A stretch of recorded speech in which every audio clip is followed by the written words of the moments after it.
നമസ്കാരം. ഇന്നത്തെ സമഗ്ര വാർത്തകളുമായി ഉച്ചവാർത്ത ആരംഭിക്കുന്നു. ആദ്യം പ്രധാന തലക്കെട്ടുകളിലേക്ക്. നിലമ്പൂർ വിധി എഴുതുന്നു. പോളിംഗ് 36%. വോട്ട് ചെയ്ത പ്രമുഖർ. പൂർണ്ണ ആത്മവിശ്വാസമെന്ന് എം സ്വരാജ്. ചരിത്ര ഭൂരിപക്ഷം ലഭിക്കുമെന്ന് ആര്യാടൻ ഷൗക്കത്ത്. വലിയ പ്രതീക്ഷയെന്ന് മോഹൻ ജോർജ്. 75,000-ലധികം വോട്ട് നേടുമെന്നും നിലനിൽപ്പിന്റെ പോരാട്ടമെന്നും PV അൻവർ. വോട്ടെണ്ണൽ തിങ്കളാഴ്ച.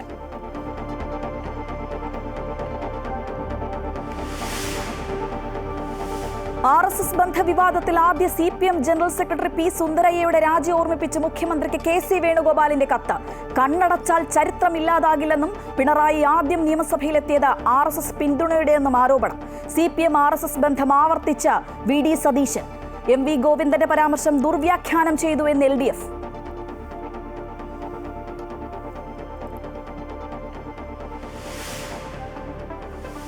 ഭാരതാംബയിൽ രാജ്ഭവനിൽ വീണ്ടും ബഹിഷ്കരണം.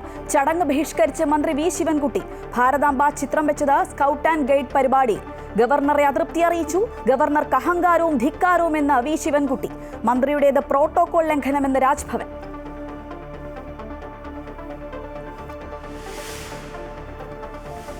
ഏഴാം ദിവസവും കനത്ത ആക്രമണ പ്രത്യാക്രമണങ്ങളുമായി ഇറാനും ഇസ്രായേലും. ഇസ്രായേലിലെ സോറോക്കോ ആശുപത്രി ലക്ഷ്യം വെച്ച ഇറാന്റെ മിസൈൽ ആക്രമണ പരമ്പര. വൻ നാശനഷ്ടം, നിരവധി പേർക്ക് പരിക്ക്. ഇറാനിലെ നതാൻസ്, അറാഖ് ആണവ കേന്ദ്രങ്ങൾ വീണ്ടും ആക്രമിച്ച് ഇസ്രായേൽ. വെടിനിർത്തലിനായി ജനീവയിൽ നാളെ നിർണായക കൂടിക്കാഴ്ചകൾ.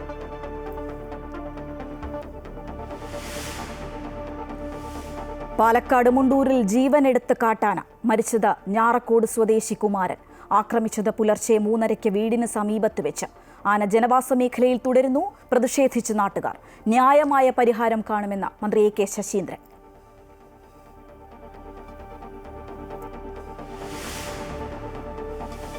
വിഴിഞ്ഞം ഹാർബറിലേക്ക് എത്തുന്ന മത്സ്യയാനങ്ങൾക്ക് വലിയ വെല്ലുവിളിയായി പൊഴിമുഖം. പൊഴിമുഖത്തെ വൻ തിരമാലകൾ തുടർച്ചയായ അപകടങ്ങൾക്ക് കാരണമാകുന്നു. ഡ്രഡ്ജിംഗ് നടത്തി മണൽ നീക്കം ചെയ്യണമെന്ന് മത്സ്യത്തൊഴിലാളികൾ. അമൃത ന്യൂസ് പരമ്പര കണ്ണീർ കടലോരം.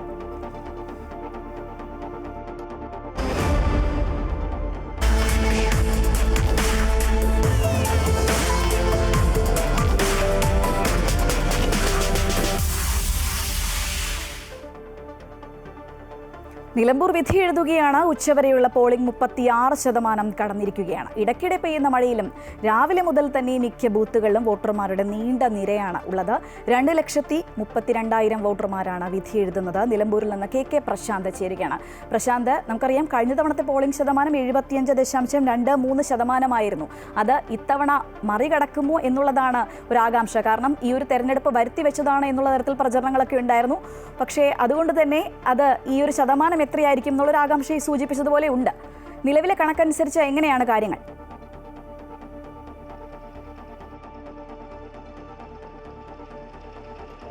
നിലവിൽ പോളിംഗ് ശതമാനം 36% കടന്നിരിക്കുന്നു. ഔദ്യോഗികമായി തെരഞ്ഞെടുപ്പ് കമ്മീഷൻ ആ കണക്ക് ഇതുവരെ പുറത്തുവിട്ടിട്ടില്ല. ഇപ്പോഴും തെരഞ്ഞെടുപ്പ് കമ്മീഷന്റെ സൈറ്റിൽ 30% മുകളിൽ മാത്രം എന്ന നിലയിൽ തന്നെയാണ് കാര്യങ്ങൾ നിൽക്കുന്നത്. നമുക്ക് മനസ്സിലാക്കാൻ കഴിയുന്നത് ഒരു 5 മിനിറ്റിനുള്ളിൽ തന്നെ തെരഞ്ഞെടുപ്പ് കമ്മീഷൻ ഇത് അപ്ഡേറ്റ് ചെയ്യപ്പെടും എന്നുള്ളതാണ്. സാധാരണഗതിയിൽ ആ ഒരു മണിക്കൂർ ഗ്യാപ്പിലാണ് തെരഞ്ഞെടുപ്പ് കമ്മീഷൻ ഓരോ മണിക്കൂർ ഇടവിട്ടാണ് തെരഞ്ഞെടുപ്പിന്റെ കമ്മീഷൻ അതിന്റെ കണക്കുകൾ കൃത്യമായി അപ്ഡേറ്റ് ചെയ്തത്. ഏതായാലും ഉച്ചയോടുകൂടി തന്നെ ഈ 1 മണിയോടുകൂടി തന്നെ ഒരു 40%-ലേക്ക് എത്തും എന്നുള്ളത് തന്നെ നമുക്ക് മനസ്സിലാക്കാൻ കഴിയുന്നത്. ആ രീതിയിൽ തന്നെ മുന്നോട്ട് പോവുകയാണെങ്കിൽ ഒരുപക്ഷെ കഴിഞ്ഞ നിയമസഭാ തെരഞ്ഞെടുപ്പിലെ പോളിംഗ് ശതമാനത്തിലേക്ക് തന്നെ എത്തിക്കാം. കഴിഞ്ഞ ഏറ്റവും ഒടുവിലായി നിലമ്പൂരിൽ തെരഞ്ഞെടുപ്പ് നടന്നത് പാർലമെൻറ്റ് ഉപതെരഞ്ഞെടുപ്പാണ്. അവിടെ പക്ഷേ 61%-ലേക്ക് പോളിംഗ് ശതമാനത്തിൽ 10%-അടുത്ത് കുറവ് രേഖപ്പെടുത്തുന്നത് നമ്മൾ കണ്ടതാണ്. അതുകൊണ്ട് തന്നെ സ്വാഭാവികമായും ആ കണക്കിലേക്ക് എത്തുമ്പോൾ അതോ കൂടുതൽ പോളിംഗ് ഉണ്ടാകുമോ എന്നുള്ളതാണ് നമുക്ക് അറിയാനുള്ളത്. ഏതായാലും വലിയ രീതിയിൽ പോളിംഗ് ഉണ്ടാകാനുള്ള എല്ലാ തരത്തിലുള്ള തയ്യാറെടുപ്പുകളും പാർട്ടികളുടെ ഭാഗത്ത് നടക്കുന്നുണ്ടാകുന്നുണ്ട്. വീടുകൾ കയറി പോളിംഗ് രാവിലെ ഒരു മന്ദഗതിയിലേക്ക് പോകുന്ന സമയത്ത് തന്നെ കൃത്യമായ ഇടപെടലുകൾ രാഷ്ട്രീയ പാർട്ടികൾ നടത്തി തുടങ്ങിയിട്ടുണ്ട്. സാധാരണ തെരഞ്ഞെടുപ്പിൽ അങ്ങനെ തന്നെയാണ്. പോളിംഗ് കുറയുന്ന സമയത്ത് രാഷ്ട്രീയ പാർട്ടികൾ പ്രവർത്തകർ കൃത്യമായി തന്നെ വീടുകളിലേക്ക് ഇറങ്ങി പരമാവധി ആളുകളെ പോളിംഗ് ബൂത്തിലേക്ക് എത്തിക്കാനുള്ള നീക്കങ്ങൾ ഉണ്ടാകും. അതിവിടെ നടന്നിട്ടുണ്ട് എന്നുള്ളതാണ് നമുക്ക് മനസ്സിലാക്കാൻ കഴിയുന്നത്. അതിൻ്റെ ഒരു പ്രതിഫലനം ഉച്ചയ്ക്ക് ശേഷം ഉണ്ടാകും എന്ന് തന്നെയാണ് പ്രതീക്ഷിക്കുന്നത്. അങ്ങനെയാണെങ്കിൽ ഒരു പക്ഷേ ഈ 76 എന്ന നിലയിലേക്ക് തന്നെ കാര്യങ്ങൾ എത്തിയേക്കാം. അതിനപ്പുറത്തേക്ക് പോകുമോ എന്നുള്ളതാണ് അറിയാനുള്ളത്. ഏതായാലും ഈ പോളിംഗ് ശതമാനം ഇവിടെ വിജയത്തെ സ്വാധീനിക്കുന്ന ഒരു ഘടകമായി നമുക്ക് കണക്കാക്കാൻ പറ്റില്ല. കുറഞ്ഞപ്പോഴും കൂടിയപ്പോഴും ഒക്കെ തന്നെ സ്ഥാനാർത്ഥികൾ മാറി മറിഞ്ഞും ഒക്കെ തന്നെ ജയിച്ചു പോയ ഒരു സാഹചര്യമാണുള്ളത്. ഇപ്പോൾ അന്തരീക്ഷം നിലവിൽ വോട്ട് ചെയ്യാനെത്തുന്ന ആളുകൾക്ക് അനുകൂലമായി തന്നെയാണ് മുന്നോട്ട് പോകുന്നത്. മറ്റൊന്ന് വലിയ രീതിയിലുള്ള പ്രചരണമാണ്. വാടടച്ചുള്ള ഒരു പ്രചരണം എന്ന് തന്നെ നമുക്ക് പറയാം. പി വി അൻവർ ഒഴികെയുള്ള മുഴുവൻ ആളുകളും വളരെ സജീവമായി തന്നെ പ്രചരണത്തിൽ പലയിടത്തും ഉണ്ടായിരുന്നു. അൻവർ പക്ഷേ ഈ വളരെ കുറച്ച് സ്ഥലങ്ങളിൽ മാത്രമാണ് വോട്ടഭ്യർത്ഥിച്ച് പോയത്. പക്ഷേ പ്രത്യേക പോക്കറ്റുകൾ കേന്ദ്രീകരിച്ച്, ക്ലബ്ബുകൾ കേന്ദ്രീകരിച്ച് അങ്ങനെയൊക്കെയായിരുന്നു അൻവറിൻ്റെ പ്രചരണം മുന്നോട്ട് പോയത്. പക്ഷേ അപ്പോഴും വലിയ ആത്മവിശ്വാസം. ഇന്നും രാവിലെയൊക്കെ അൻവർ പറയുന്നത് 75,000-ഓളം വോട്ടുകൾ താൻ നേടും എന്ന തരത്തിലാണ്, വലിയ തരത്തിലുള്ള വോട്ടുകൾ നേടുമെന്ന് അൻവർ പറയുന്നുണ്ട്. ഇതിലേറ്റവും പ്രധാനപ്പെട്ടത് 2,32,000-ത്തിലധികം വോട്ടുകളാണ് നിലവിൽ മണ്ഡലത്തിലുള്ളത്. കഴിഞ്ഞ തവണ അത് 1,76,000 മാത്രമാണ് പോൾ ചെയ്യപ്പെട്ടത്. അത്തരമൊരു സാഹചര്യത്തിന് അതിനപ്പുറത്തേക്ക് ആളുകൾ എത്തുമോ എന്നുള്ളതാണ്. ഏറ്റവും നിർണായകമാകുന്നത് യുവ വോട്ടർമാർ തന്നെയായിരിക്കും. 7,731-ഓളം യുവ വോട്ടർമാരാണ് ഇത്തവണ, അതായത് പുതിയ വോട്ടർമാർ ഈ മണ്ഡലത്തിലുണ്ട്. അവരുടെയൊക്കെ നിലപാടുകൾ ഏറ്റവും നിർണായകമാകുന്ന ഒരു സാഹചര്യം തന്നെയാണ്. നിലമ്പൂരിനെ സംബന്ധിച്ച് നിലമ്പൂർ ഉപതെരഞ്ഞെടുപ്പ് നിലമ്പൂർ മണ്ഡലത്തെ മാത്രമല്ല സ്വാധീനിക്കുന്നത്, സംസ്ഥാനത്തെ രാഷ്ട്രീയ സാഹചര്യങ്ങളെ അടക്കം. നമ്മൾ രാവിലെ പറഞ്ഞതിൽ ഒരു പ്രതികരണം ഇപ്പോൾ ഇന്ന് ശശി തരൂരിൻ്റെ വന്നത് നമ്മൾ കണ്ടതാണ്. അതായത് നേതാക്കൾക്കിടയിൽ വലിയ രാഷ്ട്രീയ ഭിന്നത ഉണ്ടെന്ന തരത്തിൽ തന്നെ തരൂർ പറയുന്നു. തരൂർ നേരത്തെ നമ്മൾ രാവിലെ പറഞ്ഞതാണ്, ഇവിടെ പ്രചരണത്തിന് എത്താത്ത പ്രധാനപ്പെട്ട ആളുകൾ നേതാവ് എന്ന് പറയുന്നത് ശശി തരൂർ തന്നെയാണ്. ആ ശശി തരൂർ ഇപ്പോൾ പ്രതികരിച്ചിരിക്കുന്നത് തനിക്ക് ചില വിഷയങ്ങളിൽ അഭിപ്രായ വ്യത്യാസമുണ്ട് എന്ന് തന്നെയാണ്. അത് മാത്രമല്ല, തന്നെ ക്ഷണിക്കാത്തത് കൊണ്ടാണ് അദ്ദേഹം നിലമ്പൂരിലേക്ക് എത്താത്തതെന്ന് കൂടി പറയുന്നത്. അപ്പോൾ സ്വാഭാവികമായും നമ്മൾ സൂചിപ്പിച്ച പോലെ തന്നെ ഒത്തണക്കത്തോടെയാണ് നിലമ്പൂരിൽ UDF പോയതെന്ന് പ്രതിപക്ഷ നേതാവ് അടക്കം അവകാശപ്പെടുമ്പോഴാണ് ഏറ്റവും പ്രധാനപ്പെട്ട നേതാവിൻ്റെ അസാന്നിധ്യം ശ്രദ്ധിക്കപ്പെട്ടത്. ആ ശ്രദ്ധിക്കപ്പെട്ടതിന് അദ്ദേഹം പ്രതികരണം നടത്തിയിരിക്കുന്നു എന്നുള്ളതാണ് എടുത്തു പറയുന്നത്. ഇനിയിപ്പോൾ ഈ വരുന്ന മണിക്കൂറിൽ അത് ഏതെങ്കിലും തരത്തിൽ പ്രതിഫലിക്കുമോ എന്നുള്ളത്. കാരണം വി പ്രകാശുമായി ബന്ധപ്പെട്ട് അദ്ദേഹത്തിൻ്റെ കുടുംബവുമായി ബന്ധപ്പെട്ട തന്നെ ചില പ്രശ്നങ്ങൾ നിലനിൽക്കുന്നുണ്ട്. അദ്ദേഹത്തിന്റെ കുടുംബം വോട്ട് ചെയ്യാൻ വരില്ല എന്ന തരത്തിൽ തന്നെ വാർത്തകളൊക്കെ പുറത്തു വരുന്ന ഒരു സാഹചര്യമൊക്കെ ഉണ്ടായിരുന്നു. അതിന് എന്തായാലും അവർ വോട്ട് ചെയ്യാൻ വരുന്ന ജ്യോതികുമാർ ചാമക്കാല അടക്കം വ്യക്തമാക്കി വെച്ചതാണ്. ഏതായാലും ഈ ഘട്ടത്തിൽ ഏറ്റവും പ്രധാനമാകുന്നത് ശശി തരൂരിന്റെ ഒരു പ്രസ്താവന തന്നെയാണ്. അതിൽ ഈ തെരഞ്ഞെടുപ്പിന് ഈ വരുന്ന അവസാന മണിക്കൂറിലേക്ക് വരുമ്പോൾ ഏത് തരത്തിൽ പ്രതിഫലിക്കും എന്നുള്ളതാണ് നമുക്കറിയാനുള്ളത്. തീർച്ചയായും പ്രശാന്ത്, എന്തായാലും പ്രശാന്ത് സൂചിപ്പിച്ചതുപോലെ വിവാദങ്ങൾ ഒഴിയുന്നേയില്ല. ഈ തെരഞ്ഞെടുപ്പ് വോട്ടെടുപ്പ് നടക്കുന്ന മണിക്കൂറുകളിൽ പോലും പുതിയ പുതിയ വിവാദങ്ങൾ ഉണ്ടായിക്കൊണ്ടേയിരിക്കുകയാണ്. വർഷ കൂടി ചേരുകയാണ് ഈ അവസരത്തിൽ. പ്രശാന്ത് സൂചിപ്പിച്ചു, മഴ വോട്ടർമാരെ ഒരിക്കലും ബാധിച്ചിട്ടില്ല. പക്ഷേ അതുപോലെ തന്നെ അതിനേക്കാൾ ആവേശമാണ് ഈ പറയുന്ന സ്ഥാനാർത്ഥികൾക്ക്. അവരുടെ ഒരു പ്രതീക്ഷകളൊക്കെ എങ്ങനെയാണ് ഈ അവസരത്തിൽ?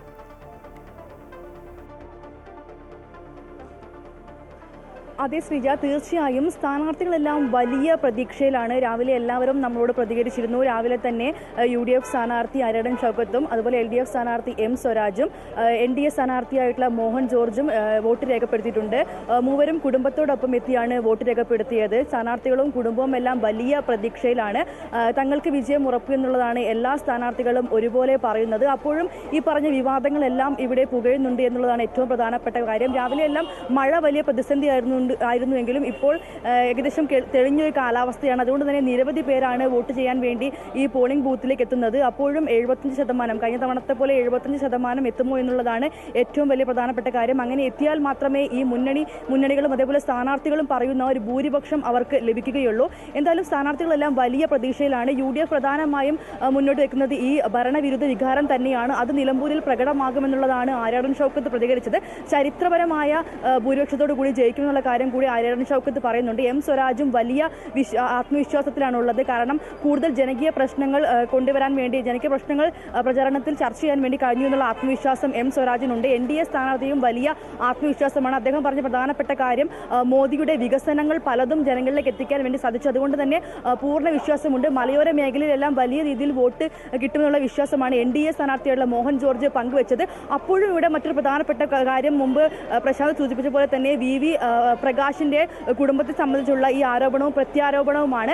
ഇപ്പോൾ തൊട്ട് മുമ്പ് പോളിറ്റ് ബ്യൂറോ അംഗം, CPM പോളിറ്റ് ബ്യൂറോ അംഗമായ A വിജയരാഘവൻ വാർത്താ സമ്മേളനം നടത്തി പറഞ്ഞതും അക്കാര്യം തന്നെയാണ്. വോട്ടെടുപ്പ് ദിവസത്തിലും CPM അത് ആയുധമാക്കി എടുക്കുന്നു എന്നുള്ളതാണ്. VV പ്രകാശിന്റെ കുടുംബം ഈ സമയം ഇവിടെ ഇല്ലെന്നാണ് അറിയാൻ കഴിയുന്നത്. അവരായിരുന്നു ഇവിടെ ആദ്യം എത്തേണ്ടിയിരുന്നത്. UDFന് പിന്തുണ നൽകുന്ന ആളുകളുടെ കൂട്ടത്തിൽ ആദ്യം എത്തേണ്ടിയിരുന്നത് VV പ്രകാശിന്റെ കുടുംബമായിരുന്നു എന്നുള്ള കാര്യമാണ് വിജയരാഘവൻ പറയുന്നത്. എന്നാൽ അതുണ്ടായില്ല. അദ്ദേഹത്തിന്റെ മകൾ ഇന്നൊരു ഫേസ്ബുക്ക് പോസ്റ്റും ഇട്ടു. അത് വളരെ അർത്ഥമുണ്ട്, അതിന് വലിയ പ്രാധാന്യമുണ്ട്, പല സങ്കടങ്ങളും ഉള്ള ഒരു പോസ്റ്റാണ് അതെന്നുള്ള കാര്യം കൂടെ വിജയരാഘവൻ പറയുന്നുണ്ട്. അദ്ദേഹം പറഞ്ഞ മറ്റൊരു കാര്യം, ഈ കോൺഗ്രസ് നേതാക്കൾക്കിടയിൽ വലിയ ഭിന്നതയുണ്ട് എന്നുള്ളതാണ്. ഇവിടെ ഈ നിലമ്പൂരിൽ തെരഞ്ഞെടുപ്പ് കാര്യങ്ങളെല്ലാം തീരുമാനിച്ചത് ന്യൂജൻ കോൺഗ്രസ്സുകാരാണ്. അതിൽ മുതിർന്ന നേതാക്കൾക്ക് വലിയ അസംതൃപ്തി ഉണ്ട് എന്നുള്ള കാര്യമാണ് A വിജയരാഘവൻ പ്രധാനമായും മുന്നോട്ട് വെച്ചത്. ആ അസംതൃപ്തിയാണ് ഈ VV പ്രകാശിന്റെ കുടുംബത്തെ സന്ദർശിക്കുന്ന ഉൾപ്പെടെയുള്ള കാര്യങ്ങളിൽ ആ ഒരു നേതൃത്വത്തിന്റെ മികവ് കണ്ടില്ല എന്നുള്ള കാര്യം കൂടിയാണ് എന്തായാലും വിജയരാഘവൻ പറയുന്നത്. അപ്പോഴും സ്ഥാനാർത്ഥികളെല്ലാം വലിയ പ്രതീക്ഷയിൽ തന്നെ തുടരുകയാണ് ശ്രീജ. ശരി വർഷ, ഈ പറഞ്ഞതുപോലെ വരും മണിക്കൂറുകളിൽ ഈ വിവാദം അത് ഏതൊക്കെ രീതിയിൽ പോകുമെന്നുള്ളത് നമുക്ക് ഇനിയാണ് കാണാനുള്ളത്. എന്തായാലും സ്ഥാനാർത്ഥികളുടെ ഒരു പ്രതികരണത്തിലേക്കാണ് നമ്മൾ ഇനി പോകുന്നത്. വലിയ ആത്മവിശ്വാസമുണ്ടെന്നും ഒരാശങ്കയുമില്ലെന്നും LDF സ്ഥാനാർത്ഥി എം സ്വരാജ്. എല്ലാവരും വോട്ടവകാശം വിനിയോഗിക്കണം. GLPS മാങ്കുത്ത വെസ്റ്റ് സ്കൂളിലാണ് എം സ്വരാജ് വോട്ട് രേഖപ്പെടുത്തിയത്. തിരക്ക് കുറയുന്ന ഒരു സ്ഥിതിയും വന്നു. എന്നാലും നല്ലതുപോലെ പോളിംഗ് നടക്കുന്ന അനുഭവമാണ് എനിക്ക് തോന്നിയത്. ഞാൻ ഓരോ സ്റ്റാറ്റിസ്റ്റിക്സിൻ്റെ അടിസ്ഥാനത്തിലല്ല, പെട്ടെന്ന് സന്ദർശിക്കുമ്പോഴുള്ളൊരു വിവരം വെച്ച് നല്ലതുപോലെ പോളിംഗ് നടക്കുന്നതായിട്ടാണ്. അപ്പോൾ എല്ലാവരും വോട്ട് ചെയ്യട്ടെ. 100% പോളിംഗ് വരുമ്പോഴാണ് ജനാധിപത്യം അർത്ഥപൂർണ്ണമാവുക. നമുക്കങ്ങനെ ആഗ്രഹിക്കാം. പൂർണ്ണ പ്രതീക്ഷയെന്ന UDF സ്ഥാനാർത്ഥി ആര്യാടൻ ഷൗക്കത്ത്. ചരിത്ര ഭൂരിപക്ഷമാകും ലഭിക്കുക. നിലമ്പൂർ വീട്ടിക്കുത്ത ഗവൺമെന്റ് LP സ്കൂളിലാണ് ആര്യാടൻ ഷൗക്കത്ത് കുടുംബസമേതം വോട്ട് ചെയ്യാനെത്തിയത്. 59 പുതിയ ബൂത്തുകളാണ് ഉണ്ടാക്കിയത്. 59 പുതിയ ബൂത്തുകൾ. നേരത്തെ 204 59. സാധാരണ ഓരോ വർഷം ബൂത്തിൻ്റെ എണ്ണം വർദ്ധിപ്പിക്കുമ്പോൾ ഒരു 5 ബൂത്ത് അല്ലെങ്കിൽ ഒരു 6 ബൂത്ത് ഇങ്ങനെയാണ് ഓരോ വർഷം വർദ്ധിപ്പിക്കുക ഓരോ തെരഞ്ഞെടുപ്പ്. ഇത് നേരെ മറിച്ച് 59 ബൂത്ത് വർദ്ധിച്ചതുകൊണ്ട് ബൂത്തുകളിൽ വോട്ടുകളുടെ എണ്ണം കുറഞ്ഞു. അപ്പോൾ സ്വാഭാവികമായിട്ട് വലിയ നീണ്ട ക്യൂയുടെ ആവശ്യമില്ല. ആർക്കും വോട്ട് ചെയ്ത് പോകാവുന്ന ഒരു അന്തരീക്ഷമുണ്ട്. അപ്പോൾ അതുകൊണ്ട് നിലമ്പൂർ വീട്ടിക്കുത്ത് ഗവൺമെന്റ് LP സ്കൂളിലെ 184 നമ്പർ ബൂത്തിൽ വെച്ച് UDF സ്ഥാനാർത്ഥി ആര്യാടൻ ഷൗക്കത്ത്, LDF സ്ഥാനാർത്ഥി എം സ്വരാജ് എന്നിവർ പരസ്പരം കണ്ട് ഹസ്തദാനം നൽകി.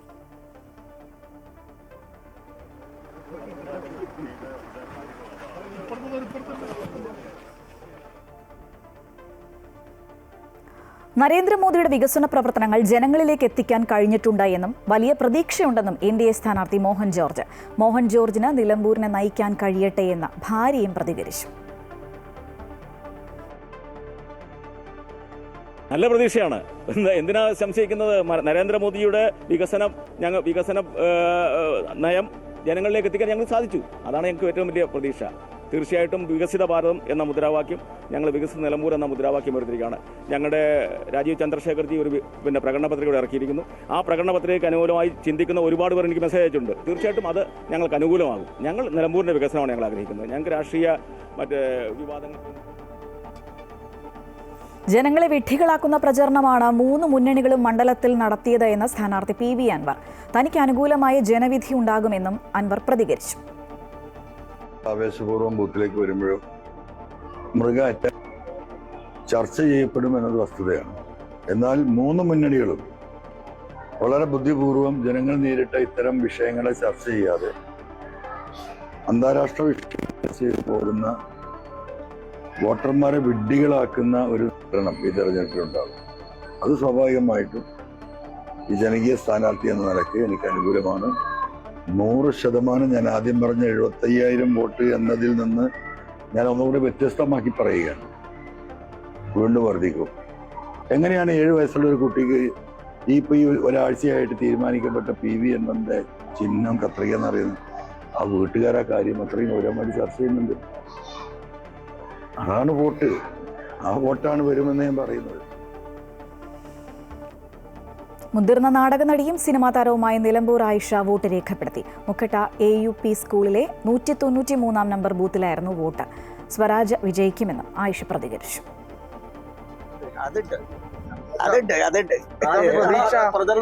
പ്രതീക്ഷ ഞങ്ങൾ ജയിക്കും. ആദ്യ വോട്ട് തന്നെ രേഖപ്പെടുത്തി. ബൂത്ത് കണ്ടപ്പോ വളരെയധികം സന്തോഷം തോന്നി. കാരണം ഞാൻ കുറെ കാലങ്ങൾക്ക് മുമ്പ് കണ്ടതാ. അതുകൊണ്ട് വീണ്ടും കണ്ടതിൽ സന്തോഷം. UDFന് നല്ല ആത്മവിശ്വാസമുണ്ടെന്ന് Malappuram DCC president VS Joy. Anvar ഇടതുപക്ഷ വോട്ടുകൾ ഭിന്നിപ്പിക്കുന്നത് UDFന് ഗുണകരമാകുമെന്നും VS ജോയ് പറഞ്ഞു. പോത്തുങ്കൽ വെള്ളിമുറ്റത്ത് വോട്ട് രേഖപ്പെടുത്തിയ ശേഷം പ്രതികരിക്കുകയായിരുന്നു ജോയ്.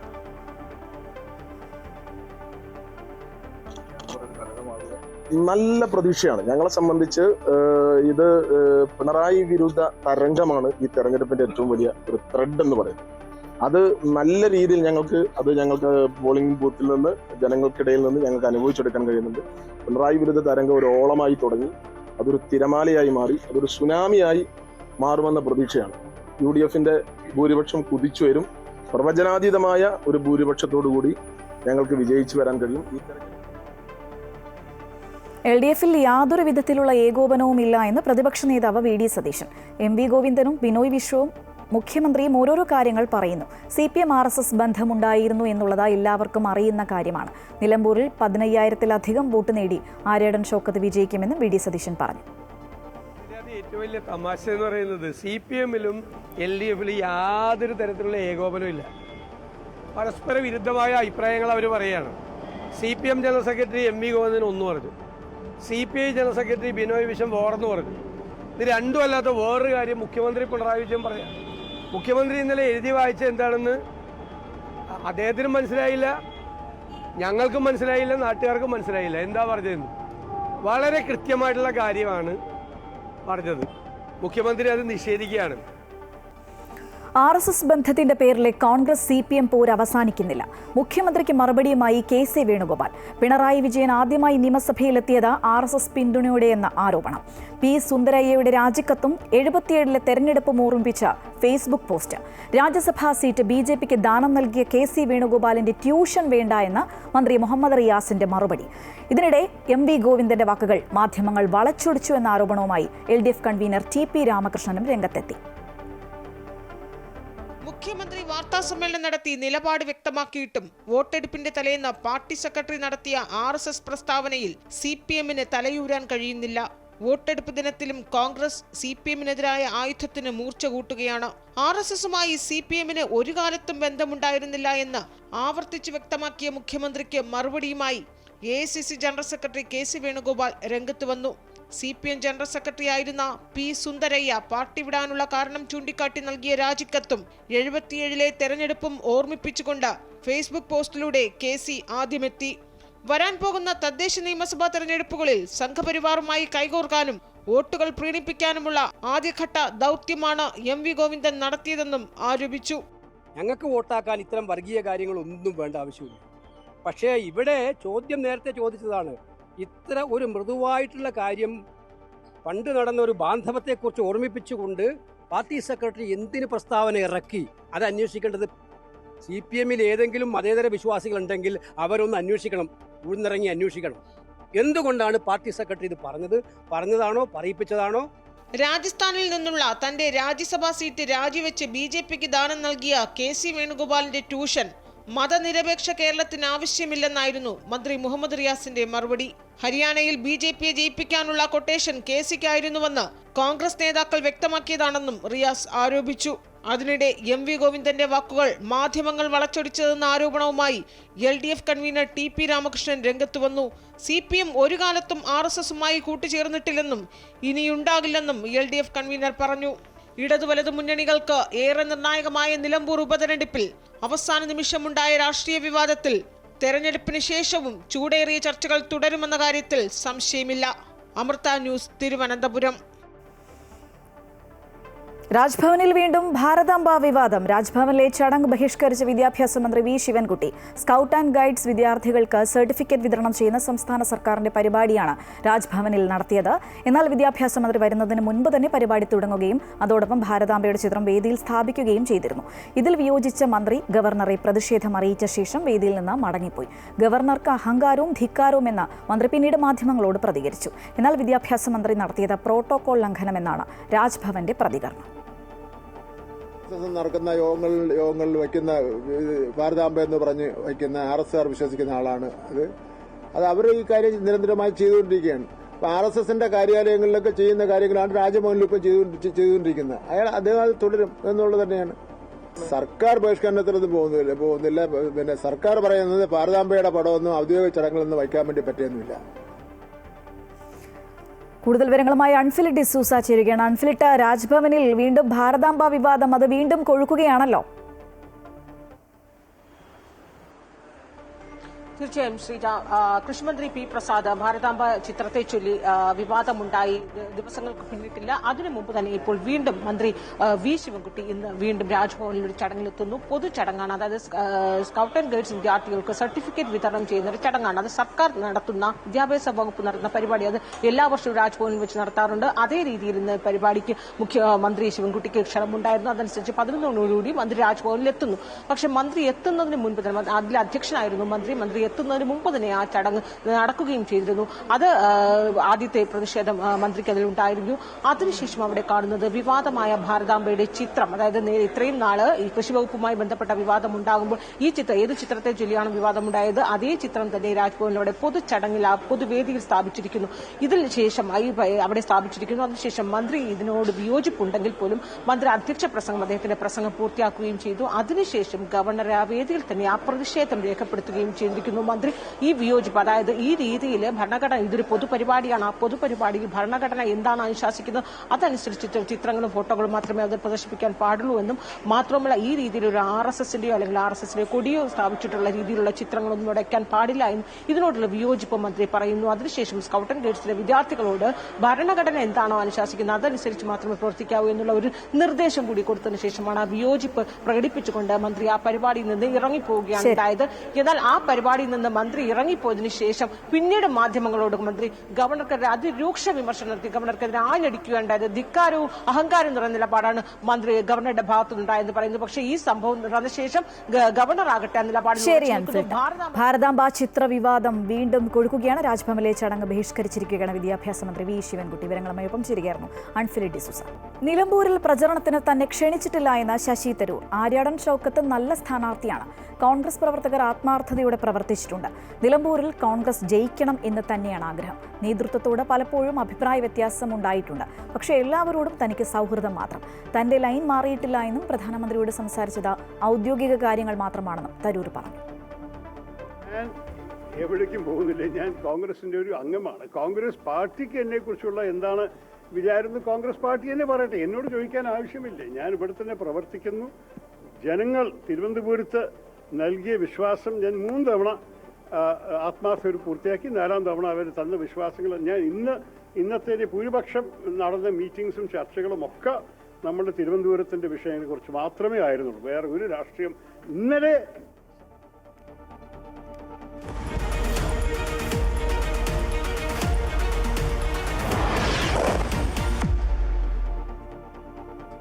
ഏഴാം ദിവസവും കനത്ത പ്രത്യാക്രമണങ്ങൾ നടത്തി ഇസ്രയേലും ഇറാനും.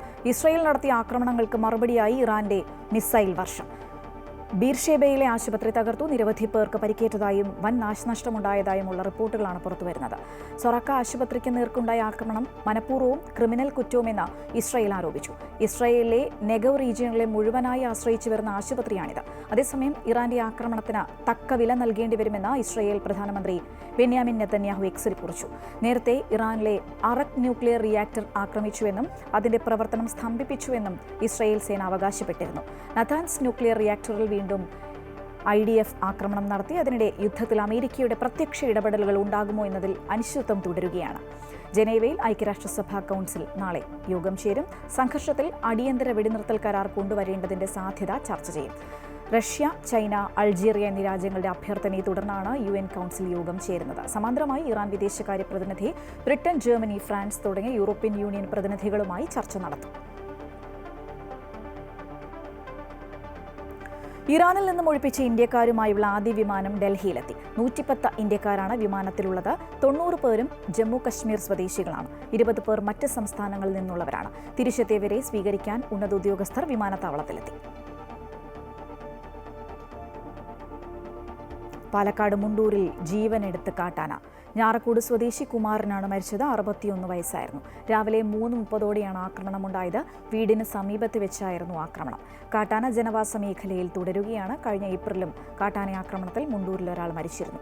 മൃതദേഹവുമായി നാട്ടുകാർ പ്രതിഷേധിച്ചു. പ്രദേശത്ത് റെയിൽ ഫെൻസിംഗ് സംവിധാനം ഒരുക്കുമെന്ന ഉറപ്പ് ലഭിക്കണമെന്നാണ് നാട്ടുകാരുടെ ആവശ്യം. കളക്ടർ എത്താതെ മൃതദേഹം മാറ്റാൻ അനുവദിക്കില്ല എന്ന നിലപാടിലാണ് നാട്ടുകാർ. ആന ഇപ്പോഴും ജനവാസ മേഖലയിൽ തന്നെ തുടരുകയാണ്.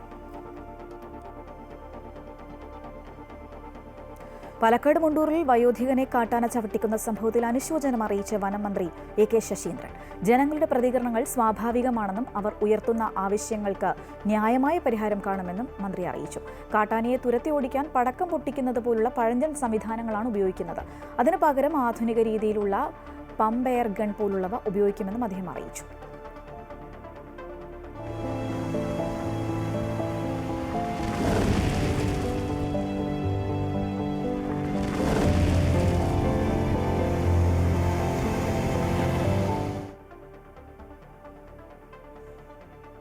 വിഴിഞ്ഞം ഹാർബറിലേക്ക് എത്തുന്ന മത്സ്യയാനങ്ങൾക്ക് വലിയ വെല്ലുവിളിയാണ് ഹാർബറിലേക്ക് എത്തുന്ന ഭാഗത്തെ പുഴിമുഖം. പുഴിമുഖത്ത് മണൽ അടിഞ്ഞുകൂടുന്നത് മൂലമുള്ള വൻ തിരമാലകൾ തുടർച്ചയായ അപകടങ്ങൾക്കും കാരണമാകുന്നു.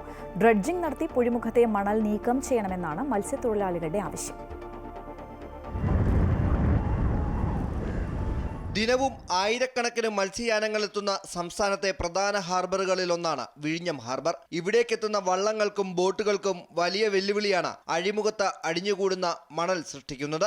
വലിയ തിരമാലയിൽ മത്സ്യബന്ധനത്തിന് പോകുന്ന ബോട്ടുകളും മത്സ്യബന്ധനത്തിന് ശേഷം തിരികെ എത്തുന്ന ബോട്ടുകളും അപകടത്തിൽപ്പെടുകയാണ്. ഏത് ഹാർബറിനേക്കാളും സുരക്ഷിതമായിട്ട് വന്ന് എത്താൻ പറ്റുന്നതാണ് നമ്മുടെ ഈ വിഴിഞ്ഞം ഹാർബർ. പക്ഷേ ഈ സീപോർട്ട് വന്നതിന് ശേഷം അതിന് പുലിമുട്ട് അങ്ങോട്ട് നീങ്ങിയതിന് ശേഷം ഈ മണൽ മൗത്തിൽ അടിയുന്നുണ്ട്. അപ്പോൾ അടിയുന്ന കാരണം ആഴം കുറഞ്ഞ് അപ്പോൾ അത് ഇവിടെ തീരത്തടിക്കുന്ന പോലെ തിര അവിടെ അടിക്കുകയാണ്. അപ്പോൾ അങ്ങനെ വരുമ്പോൾ ഈ ഉൾക്കടലിൽ പോയി വരുന്നവർ രക്ഷപ്പെട്ട് അവിടെ നിന്ന് വരുമ്പോൾ ഇവിടെ തിരിച്ചു കയറാൻ പറ്റാത്ത ഒരു അവസ്ഥയായി പോകുന്നു. അപ്പം ഭയങ്കരമായ റിസ്ക്കാണ് അവർക്ക് സംഭവിക്കുന്നത്. വിഴിഞ്ഞം തുറമുഖത്തിന്റെ നിർമ്മാണത്തിന് ശേഷമാണ് അപകടങ്ങൾ വർദ്ധിച്ചതെന്നും മത്സ്യത്തൊഴിലാളികൾ പറയുന്നു. അഴിമുഖത്ത് വലിയ ഡ്രഡ്ജറുകൾ എത്തിച്ച് ഡ്രഡ്ജിംഗ് നടത്തുകയാണ് ഏക പോംവഴി. നേരത്തെ പറഞ്ഞതുപോലെ ആ പുലിമുട്ട് കെട്ടിയതിന് ശേഷം അങ്ങോട്ട് പോകേണ്ട ഒരു വശം മണലില്ല, ഒഴുക്ക് കുറയുകയും മണൽ അവിടെ തന്നെ അടിഞ്ഞുകൂടുകയും ചെയ്യുന്നുണ്ട്. ഈ ഒരു സമ്പ്രദായത്തിൽ നിന്ന് ഗവൺമെൻറ് എത്രയും പെട്ടെന്ന് ഞങ്ങൾക്ക് വേണ്ടി ഈ ഡ്രഡ്ജിംഗ് നടത്തി പരിഹരിക്കുകയാണെങ്കിൽ മത്സ്യത്തൊഴിലാളികൾ പേടിയില്ലാതെ തന്നെ നമുക്ക് ഉള്ളിലോട്ട് പോകാൻ പറ്റും. 77 ലക്ഷം രൂപയുടെ ഒരു ബഡ്ജറ്റാണ് ഇപ്പോൾ കൊടുത്തിരിക്കുന്നത്. ആ ഒരു അവസ്ഥയിൽ അവർക്ക് നിശ്ചിത ദൂരം വരെ ചെയ്യാനുള്ള കപ്പാസിറ്റി അവരുടെ എഞ്ചിനുള്ളൂ. ഈ ഭാഗത്താണ് തന്നിരിക്കുന്നത്. ആ കിടക്കുന്നതാണ് ആ ഡ്രഡ്ജിങ് മെഷീനുമായിട്ട് കിടക്കുന്നത്. അപ്പോൾ നമ്മുടെ അടുത്ത് തന്നെ കിടക്കുന്നത്. ആ ഒരു അവസ്ഥയിൽ ഉള്ളിൽ പോയി മൗത്തിൽ പോയി അവർക്ക് ചെയ്യാൻ പറ്റത്തില്ല. അതിൻ്റെ ഫണ്ട് തന്നെ അനുവദിച്ച് കൊടുക്കണം. പൊഴിമുഖത്തെ മണൽ നീക്കുന്നതിൽ താമസം നേരിട്ടാൽ മുതലപ്പൊഴിയേക്കാൾ വലിയ പ്രതിസന്ധിയാകും ഉണ്ടാകാൻ പോകുന്നതെന്നും മത്സ്യത്തൊഴിലാളികൾ മുന്നറിയിപ്പ് നൽകുന്നു. മുതലപ്പൊഴിയിലേതുപോലെ വിഴിഞ്ഞം ഹാർബറിലേക്ക് മത്സ്യത്തൊഴിലാളികൾ എത്തുന്ന പൊഴിമുഖത്തെ മണൽ ഡ്രഡ്ജ് ചെയ്ത് നീക്കം ചെയ്യണം എന്നാണ് തൊഴിലാളികളുടെ ആവശ്യം. നിരവധി അപകടങ്ങളാണ് ഇതുമൂലം ഇവിടെ ഉണ്ടാകുന്നത്. ക്യാമറമാൻ വിഷ്ണുവിനൊപ്പം രജിത് കുമാർ, അമൃത ന്യൂസ്, തിരുവനന്തപുരം. ഉച്ചവാർത്ത പൂർണ്ണമാകുന്നു. കൂടുതൽ വാർത്തകൾ അമൃത ന്യൂസ് യൂട്യൂബ് ചാനലിൽ കാണാം. നമസ്കാരം.